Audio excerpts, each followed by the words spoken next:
샬롬. 오늘 2024년 12월 마지막 주일이자 2024년의 마지막 주일이기도 합니다. 지난 1년 동안 참으로 많은 일들이 우리 앞을 스쳐 지나갔습니다. 지금도 여러 가지 어렵고 복잡한 일들이 또 우리 앞에 놓여 있는 것도 사실입니다. 하지만 이 한 해 마무리하면서 우리가 꼭 기억해야 될 것은 우리 하나님 앞에 그럼에도 불구하고 그리 아니하실지라도 감사할 것들이 참 많다라는 것입니다. 여러 가지 우여곡절, 여러 가지 힘들고 마음 상한 일들이 있었지만 그 가운데서도 정말 하나님 앞에 감사하고 감사할 일들 또한 넘쳐났다는 것을 우리가 잊지 말아야 될 것입니다. 제 개인적으로 올해 정말 감사할 것 두 가지를 뽑으라고 한다면은 다음과 같을 것입니다. 첫 번째는요, 우리 교회가 10주년이 되었다라는 겁니다. 단순히 우리 숫자로 10년이 되었다라는 것이 감사한 것이 아니라 우리 교회는 잘 알다시피 세 가지가 없는 교회입니다. 첫째는 기복주의가 없고요. 그리고 두 번째는 율법주의가 없고요. 그리고 세 번째는 신비주의가 없습니다. 기복주의가 없고 율법주의가 없고 신비주의가 없습니다. 아마 지난 10년 동안 여러분 헌금 잘 내셔야지 하나님께서 큰 복을 주십니다라고 제가 여러분한테 설교한 적도 없고 강론한 적도 없고요. 그리고 여러분 주일 성수 꼭 하셔야 됩니다. 주일을 거룩히 지키셔야 됩니다라고 한 적도 한 번도 없고요. 그리고 환상을 봅니다. 예언을 합니다. 방언을 합니다. 그리고 또 병 고칩니다. 이런 것도 한 번도 한 적 없습니다. 그렇죠? 신비주의나 율법주의나 기복주의 이것에 대해서 내세운 적은 결코 한 번도 없어요. 오히려 어때요? 이거 아닙니다. 속지 마세요. 여러분 이거에 미혹당하거나 유혹당하지 마세요. 그렇게 말씀드린 적은 헤아릴 수 없이 많을 것입니다. 그런데 여러분 가만히 한번 생각해 보세요. 교회가 존속이 되고 운영이 되는 데 있어서 이 세 가지 없이 운영이 되거나 존속되거나 생존된 교회가 과연 있었을까요? 이 세 가지 없이 기복주의나 율법주의나 신비주의 없이 교회가 과연 운영되거나 존속될 수 있을까요? 불가능하지 않겠습니까? 이게 있어야죠. 이게 있어야죠. 여러분 교회뿐만 아니라요, 천주교의 성당도 그렇고요, 그리고 불교의 사찰도 그렇고요, 이슬람의 사원도 그렇고요, 이 세 가지 없이 운영되거나 지금까지 존속된 경우는 없습니다. 그렇죠? 어딜 가거나 율법으로 묶든지 신비주의에 빠지게 하든지 기복주의에 매이게 하든지 이렇게 해서 사람들의 영혼을 확 휘어잡고 가야 교회든 사찰이든 성당이든 사원이든 운영이 됩니다. 그렇죠? 이거 없이 운영된다, 지속된다, 어림없는 이야기 아니겠습니까? 그런데 우리 교회는 정말 하나님께서 은혜를 베풀어 주셔서 이 세 가지 없이 무려 10년 동안, 10여 년이라는 이 긴 세월을 이끌어 오셨다라는 것이 정말 감사합니다. 제가 잘나서 이렇게 된 것도 아니고요, 여러분들이 잘나서 이렇게 된 것도 아니고요, 전적으로 하나님께서 하신 일 아니겠습니까? 어떻게 교회가, 어떻게 종교단체가 이거를 갖다가 배격하고 운영할 수가 있겠습니까? 근데 여기까지 왔다라는 것이 너무너무 감사해요. 너무너무 감사해요. 그래서 2024년 우리 마지막 주일 맞이해서 하나님 앞에 진짜 감사할 것은, 하나님 우리 교회가 이 세 가지에 현혹되지 않고, 이건 성경이 말하는 것도 아니거든요. 성경이 말하는 비진리에 치우치지 않고 말하지 않는 비진리에 치우치지 않고 성경이 말하는 진리와 함께 기뻐하는 우리 교회가 되게 하신 것에 대해서 무한 감사합니다. 이 고백을 이 마지막 주일날 하나님 앞에 높이 올려드릴 수가 있는 것입니다. 그리고 또 한 가지가 있습니다. 두 번째는요, 1992년을 제가 잊어버리지 못합니다. 제가 신학대학원에 처음 입학했던 해입니다. 1992년. 1992년에 신학교에서 선후배 동기들이 한 10대 명 모여가지고 스터디를 시작했습니다. 거기에서 계시적인 관점이 드디어 발견되기 시작했습니다. 야, 우리 성경을 계시적인 관점에서 한번 바라보자. 그래서 정말 그 이후에 엄청나게 함께 모여서 기뻐하기도 하고, 그리고 또 고민하기도 하고, 그러면서 계시적 관점에 대해서 우리 성경 연구를 시작을 했습니다. 그런데 그 당시만 하더라도 우리 안에서는 너무너무 좋았거든요. 야, 성경이 이런 흐름이 있구나. 성경이 이런 맥락이 있구나. 야, 성경을 계시적인 관점에 보니까 이건 완전히 다른 세상이 펼쳐지는구나. 너무 황홀하고 너무 감격스럽고 너무 감사하고. 그런데 한 가지 너무너무 안타까운 것이 하나 있었어요. 뭐냐면은 이거는 신학을 공부했던 우리 목회자들은 이렇게 계시적인 관점에서 하나님의 말씀을 보는 것이 이게 쾅쾅쾅쾅쾅 뚫려 나가서 정말 새로운 기쁨과 감격과 감사가 막 터져 나오는데 이게 과연 일반 성도들에게까지 파급될 수 있을까? 그거에 대한 의문점, 그거에 대한 안타까움이 있었어요. 왜냐면은 우리 잘 아시겠지만 계시적인 관점에서 성경을 해석하고 삶에 적용한다는 것은 여태까지 지금까지 쌓아왔던 신앙의 모든 체계를 갖다가 어떻게 해야 되는 거예요? 신앙의 모든 체계를 다 허물어뜨려야 되는 겁니다. 이건 뭐 부분적으로 수정하거나 부분적으로 보완할 수 있는 것이 아니에요. 계시적인 관점이라는 것은 완전히 허물어버리고 새롭게 다시 쌓는 거기 때문에 이 허물어질 때의 그 아픔이 있고 속상함이 있고 또 허무감도 있고 또 새로 쌓을 때에 어때요? 어려움도 있고 고달픔도 있거든요. 이게 과연 가능할까? 우리야 뭐 신학을 전공하고 그래 목회하려고 부름받아 나선 이 몸이니까 충분히 가능하지만 일반 성도들 수십 년 동안 쌓아왔던 자기 신앙 체계를 갖다 무너뜨려 다시 쌓을 수 있을까? 정말 고민이 많았습니다. 그런데 너무너무 감사하게도 지금 오늘 여기에 모여서 함께 예배드리는 여러분들 정말 천하보다 귀한 한 영혼들 하나님께서 은혜를 베풀어 주셔서 이 계시적인 관점을 저뿐만이 아니라 함께 공유할 수 있도록 이 계시적인 관점을 함께 나눌 수 있도록 그래서 제가 이러이러합니다 라고 하면 여러분들이 얼마든지 질문할 수 있고 그 질문에 대해서 답을 이렇게 해드리면은 아 그렇군요 라고 받아들일 수 있고 이게 너무너무 이게 좋은 거예요. 저는 너무 감사한 거예요. 하나님께서 우리에게 베풀어 주신 정말 크고 큰 은혜라고 말하지 않을 수 없는 것이죠. 그래서 이 해를 마감하면서 하나님 앞에 감사할 것 뽑으라고 한다면 두 가지. 이 세 가지가 없는 기복주의나 율법주의나 신비주의가 없는 교회가 10여 년 동안 운영이 되었다는 것이 정말 감사하고 또 하나는 이 계시적인 관점에서 하나님의 말씀을 해석하고 삶에 적용하는 것이 이 목회자들뿐만 아니라 우리 일반 성도님들까지 함께 이렇게 공유가 되고 체득화가 되고 나눌 수가 있게 됐다는 것. 이것이 감사인 것입니다. 여러분도 감사하지 않습니까?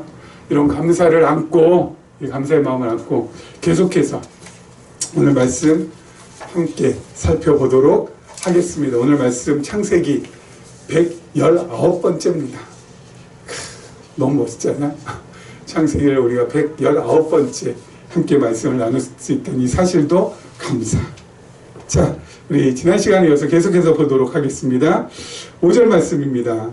내가 애굽으로 와서 내게 이르기 전에 애굽에서 내가 낳은 두 아들 에브라임과 므낫세는 내 것이라. 르우벤과 시므온처럼 내 것이 될 것이요 이들 후에 내 소생은 내 것이 될 것이며 그들의 유산은 그들의 형의 이름으로 함께 받으리라. 내게 대하여는 내가 이전에 밧단에서 올 때에 라헬이 나를 따르는 도중 가나안 땅에서 죽었는데 그곳은 에브라까지 길이 아직도 먼 곳이라. 내가 거기서 그를 에브라 길에 장사였느니라. 에브라는 곧 베들레헴이라. 자, 요셉이 낳은 두 아들 누구예요? 므낫세와 에브라임입니다. 므낫세가 큰 아들, 에브라임 둘째 아들. 그런데 오늘 말씀해 보니까 야곱이 이 두 아들을 뭐라고요? 자기 아들이라고 합니다. 자기 아들.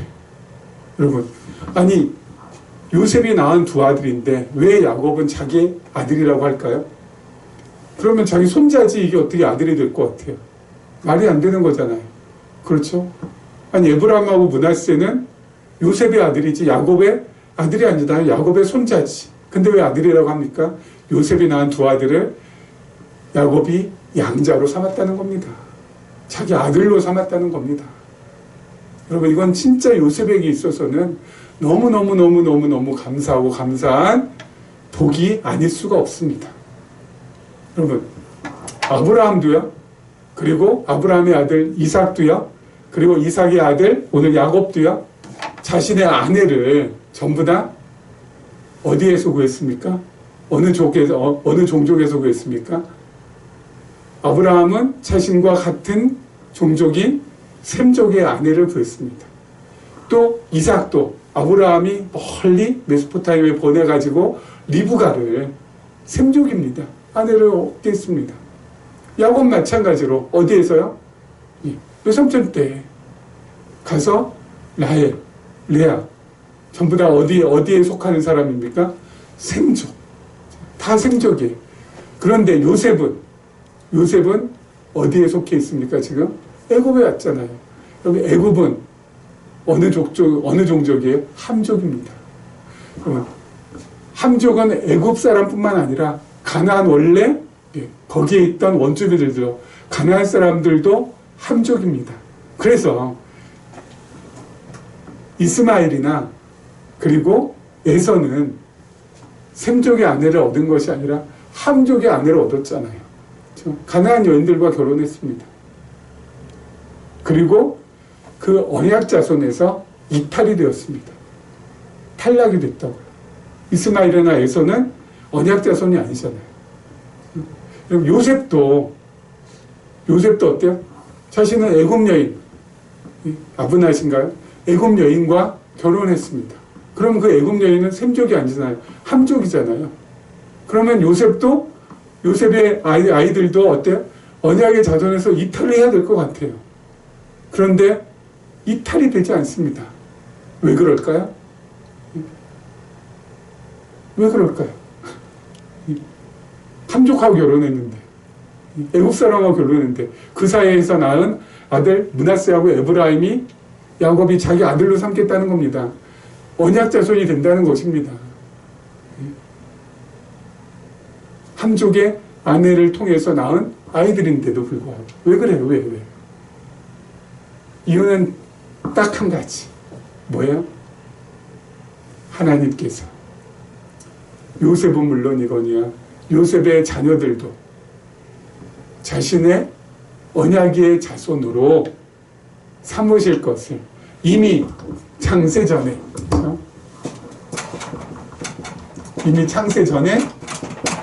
택해 놓으셨다는 것입니다. 창세 전에.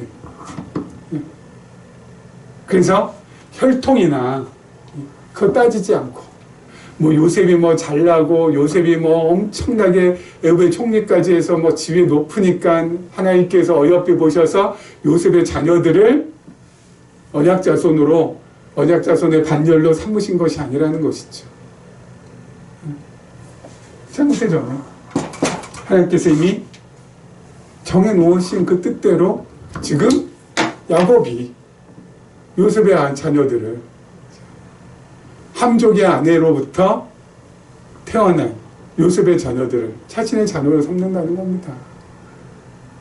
심지어는 어때요? 그래서 12지파 가운데 요셉은 2집 하나 차지하지 않습니까? 이게 요셉에 있어서는 가장 큰 복이죠. 여러분, 우리들도 유대인이 아닙니다. 혈통적으로. 그렇다고 해서 우리가 뭐 세상 사람들보다 실력이 더 뭐 탁월하거나 또는 막 도덕적으로 뭐 우월하다거나 뭐 그렇지도 않습니다. 그렇죠? 그럼에도 불구하고 세상 사람들과 다른 특별한 거 한 가지가 있습니다. 그게 뭐예요? 똑같아요. 창세 전에 하나님께서 그 기쁘신 뜻대로 예수 그리스도 안에서 우리를 예정하셨다는 거, 택하셨다는 거. 우리가 내세울 것도 없고 자랑할 것도 없고 혈통적으로나 실력적으로나 무엇으로나 자랑할 것 진짜 아무것도 없는데 그야말로 죽어 마땅한 죄인 중에 죄인일 뿐인데 하나님께서 창세 전에 우리들을 그리스도 안에서 기쁘신 뜻대로 택하셨다는 것. 그것이 우리가 가진 가장 특별한 것이라는 거죠. 바로 그것 때문에 우리가 하나님의 자녀가 됐다는 것입니다. 바로 그것 때문에 우리가 언약의 자손이 됐다는 것입니다. 그것 때문에 우리가 하나님 나라를 상속받을 수 있고 그 나라에서 왕노릇할 수 있고 또 이 땅에 거하면서도 세상에 여러 가지 복잡하고 어렵고 힘들고 속상하고 마음 상한 이야기들과 이 소식들이 들려올지라도 하나님 나라를 이루어가면서 하나님의 은혜를 우리 안에 담뿍 담고 그 사랑을 체험하면서 늘 감사와 기쁨으로 나갈 수 있다는 것입니다. 그렇죠? 이게 우리에게 있어서는 세상과는 구별되는 가장 특별한 거예요. 그렇죠? 여러분, 하나님의 은혜와 사랑 생각하면 생각할수록 기억하면 기억할수록 어때요? 감사가 넘쳐요. 와, 하나님 진짜 감사합니다. 그리고 너무너무 기쁩니다. 말씀드렸잖아요. 감사와 기쁨이 넘치는 사람은 무엇으로부터 좀 벗어나요? 죄악으로부터 벗어납니다. 마음 가운데 감사와 기쁨이 넘치는 사람이야말로 죄와 악으로부터 점점 벗어나기 시작한다는 것이죠. 지금까지는 교회에서 계명을 가르치고 특히 10계명 가르치면서 1계명 이렇다 2계명 이렇다 지켜라 그래야지 된다 지켜지냐고요. 예. 지켜지냐고요. 그게 지켜지냐고요. 예. 그게 지켜졌다면은 한국교회가 지금처럼 이렇게까지 되지는 않았겠죠. 예. 바닷물은 염분의 농도가 한 3.5%, 3.2%, 3% 안팎이라고 들었습니다. 그런데도 짜잖아요. 우리나라 기독교인의 인구수가 20%랍니다. 그러면은 훨씬 더 이 세상이, 이 나라가 밝아지고 좋아지고 깨끗해지고 투명해지고 해야 되는데 그렇지 않잖아요. 아무리 계명 지키라고 가르쳐봤자 헛소용이라는 거죠. 죄를 떠나야 된다, 악을 떠나야 된다, 수백 번, 수천 번, 수만 번 들어도 안 된다는 겁니다. 어떻게 해요, 그러면? 말씀드렸잖아요. 하나님의 은혜와 사랑을 깨달을 수 있도록. 그거 하려면은 제일 중요한 건 이거잖아요. 우리가 이 땅에 존재하지도 않았을 때 하나님께서 나를 사랑하셔서 나를 자신의 자녀로 삼아주시고 2000년 전에 예수 그리스도 보내주셔서 내 죄를 위하여서 다 물과 피를 흘려서 씻겨주시고 나를 때가 되어서 이 땅에 태어나게 해주시고 예수 그리스도 믿게 해주시고 하나님의 자녀가 되게 해주셨다는 거, 그게 하나님의 은혜와 사랑을 깨닫는 가장 첫 걸음이잖아요. 이걸 놓치고 이걸 얘기 안 하고 뭘 자꾸 지켜라 해봤자 되겠냐고요. 그래서 우리 스스로가 그 사랑과 그 은혜에 늘 감격하고 감동하고 그리고 감사하고 기뻐하며 살아야 죄로부터 멀어진다고. 악으로부터 멀어진다고. 죄 짓지 말라. 악을 범하지 말라. 계명 지켜라. 아무리 고래고래 앞에서 소리쳐봤자 그는 말짱 허공만 치는 소리.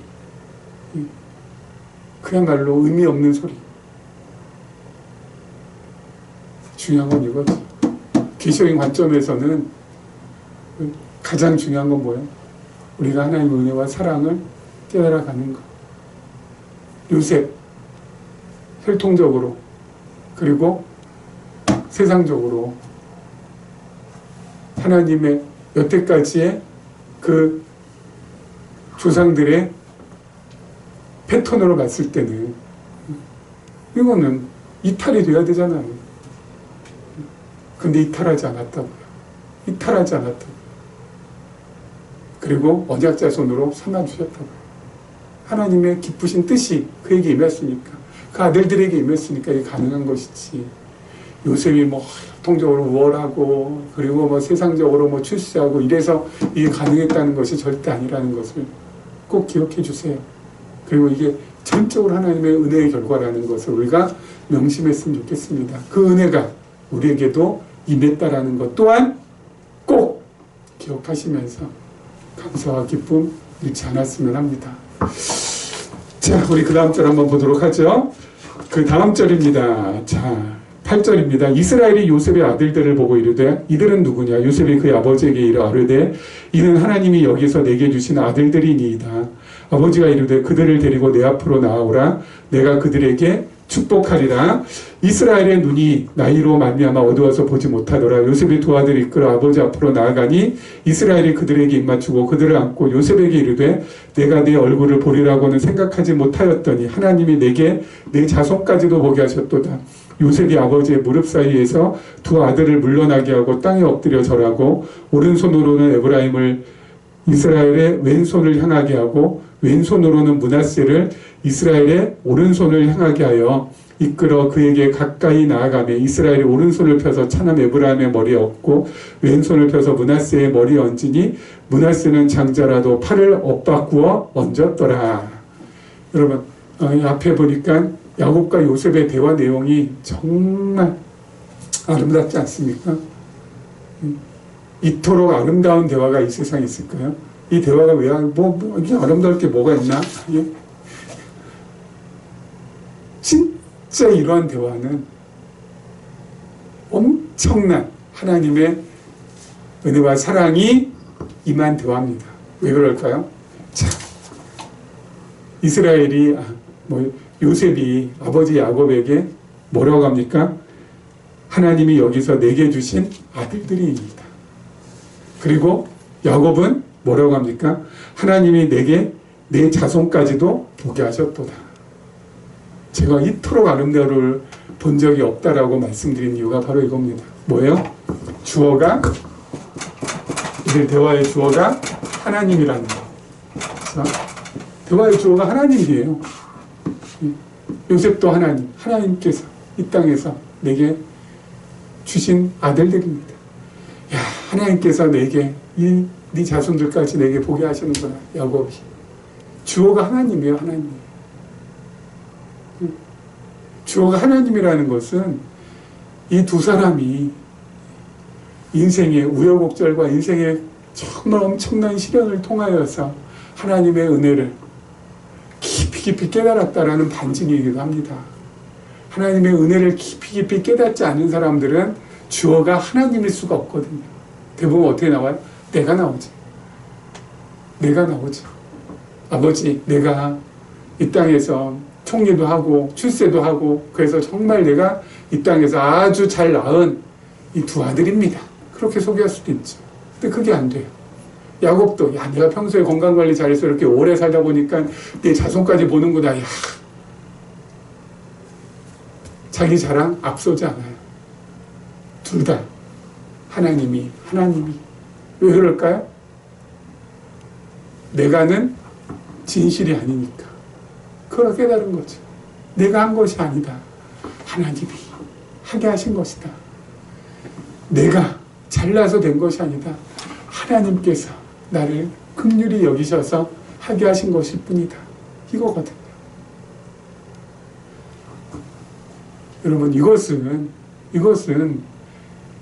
그냥 하나님이 이렇게 연습한다고 대사 연습하듯이 한다고 해서 이게 나오는 게 아니에요. 주어가 하나님은. 인생에 정말 여러 곡절과 인생의 정말 밑바닥과 인생의 정말 나락의 끝자락까지 도착해서 하나님의 은혜와 하나님의 사랑과 하나님의 돌보심과 하나님의 손길을 절절하게 체험한 사람만이 할 수 있는 거예요. 근데 잘 알다시피 야곱도 요셉도 어때요? 인생의 밑바닥까지 내려갔잖아요. 그리고 그곳에서 하나님을 만났잖아요. 그러다 보니까 쭉 하나님 바뀐 겁니다. 그래서 이토록 아름답고 멋진 대화를 하는 거예요. 게다가 우리도 마찬가지 아닙니까? 우리도 인생길이라는 것이 주어가 나라는 것으로부터 하나님으로 바뀌는 과정입니다.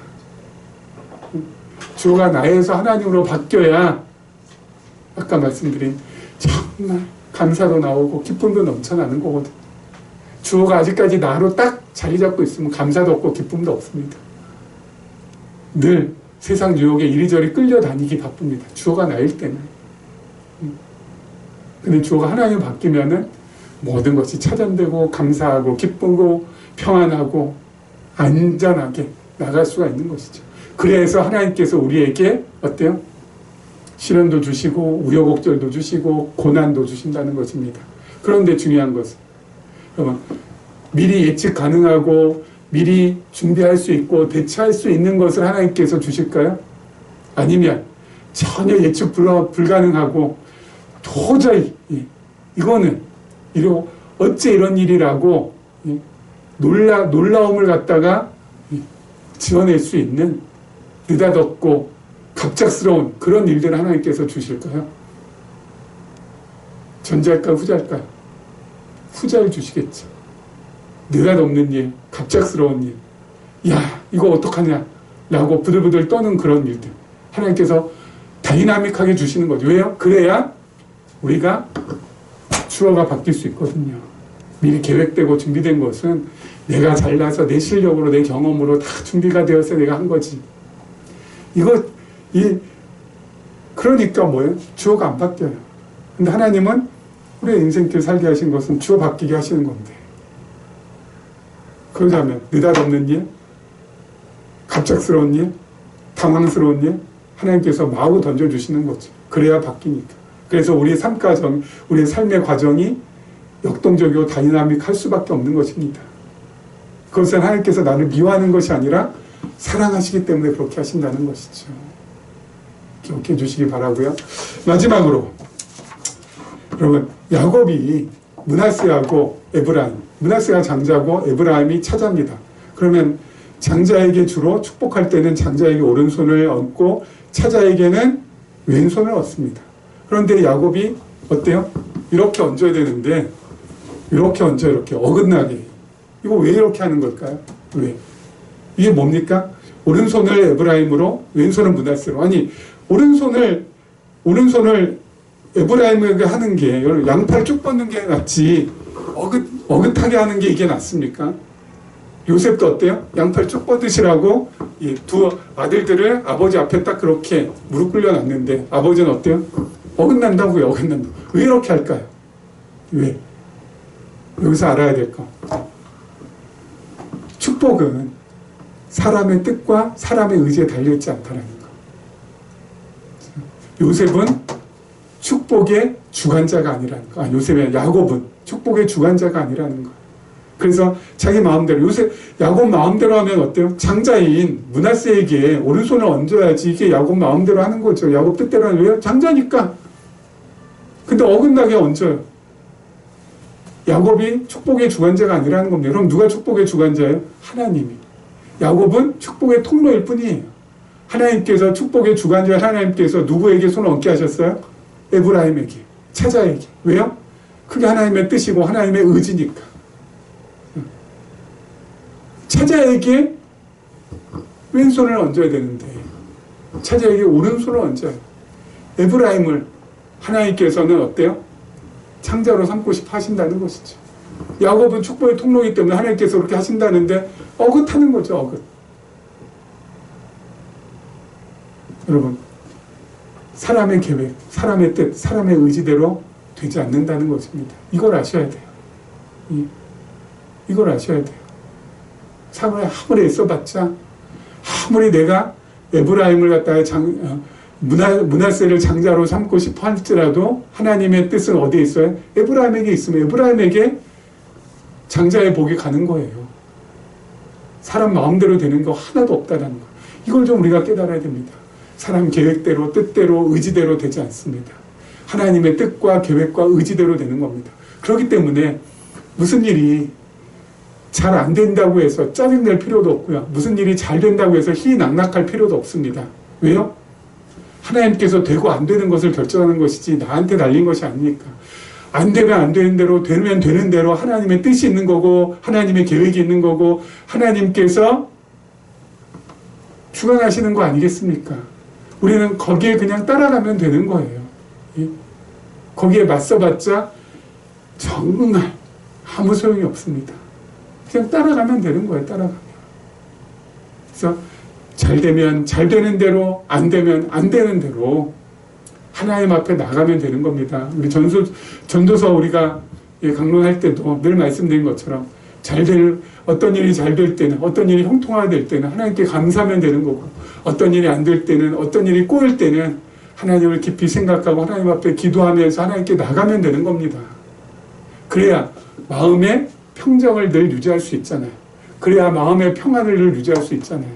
그렇지 않고 그냥 마음이 그냥 거센 폭풍처럼 그걸 몰아치게 된다면 여러분 그거는 어떻게 살아갑니까? 가장 슬기롭고 지혜롭게 살아가는 것은 마음의 평심 유지하고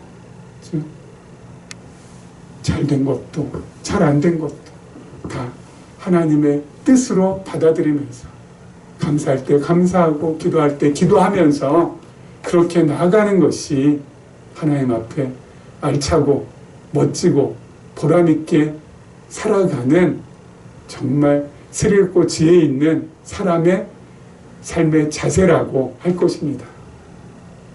2024년 마무리하면서 하나님 앞에 감사할 것들 감사하시고 그리고 2025년 기대하면서 하나님 앞에 바랄 것들 바라시되 그 바란 것들이 안 된다 할지라도 감사로 승화시킬 수 있는 마음 달라고 하나님 앞에 고백하면서 나아가시기를 주님의 이름으로 축원합니다.